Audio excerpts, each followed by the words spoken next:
You've got some breaking news on another minister who appears to be in breach of the Code of Conduct. That's right, Kieran. Assistant Treasurer Stephen Jones is the latest to have questions raised as to whether he has breached the Ministerial Code of Conduct. As we revealed yesterday concerning Assistant Health Minister Jed Kearney, the Ministerial Code of Conduct only allows ministers to have investments in managed funds, quote, where the fund or trust does not invest to any significant extent in a business sector that could give rise to a conflict of interest with the minister's public duty. Stephen Jones has declared to the Parliament investments in Vanguard Australian Shares Index, which has 28% of its shares in banking and insurance. He also has shares in Vanguard Active Global Growth Fund, which has 10% of those shares in the finance sector.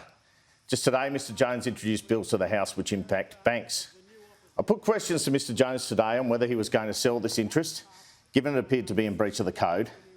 And the minister claimed in a statement he had ensured he was complying with the code, saying, and I quote, "I have investments in 2 Vanguard funds.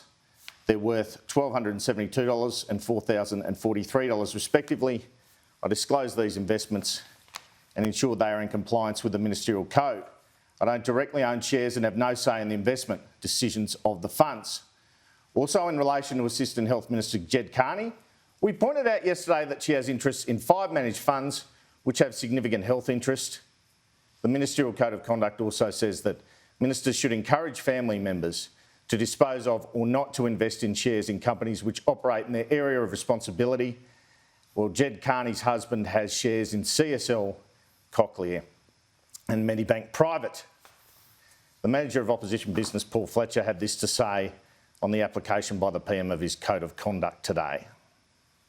There's been no referral of this matter to the Secretary of Prime Minister and Cabinet. We've not had it explained as to why this is not a matter that should be of concern. We need to see the Prime Minister and his ministers demonstrate that they are taking compliance with the ministerial code. This is a test about whether the Prime Minister, whether the Albanese Labor government are going to live up to their rhetoric on transparency and accountability. Now, the government says none of these ministers are in breach, but the code appears to suggest otherwise.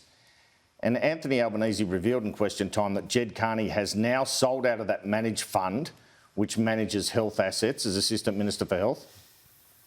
Following the breach of the ministerial code by the Minister for Regional Development, Local Government and Territories, I refer to media reports that the Assistant Minister for Health has invested in managed funds or unit trusts which in turn have significant shareholdings in Australian healthcare businesses or private health insurance businesses. Does the Minister have an obligation under Clause 3.12 of your ministerial code to notify you of this conflict of interest?